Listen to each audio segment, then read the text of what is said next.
Hilagis. Galing ni Tito Bien. Kasi po, ano pa man yung dapat panapak ko? Yun. Okay. So, madilim na salamin nyo, so iwanagan natin ilaw o kapala. Madilim yung salamin nyo, so lagyan natin ilaw.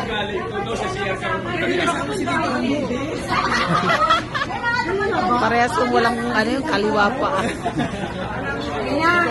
Boyet, good luck sa'yo ha.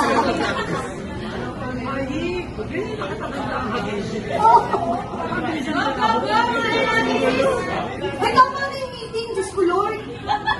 Presentation na po ito, meeting lang.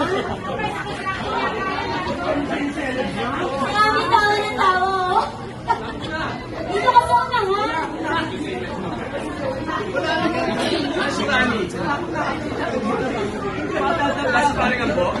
Kuya, kaya mo ba kuya?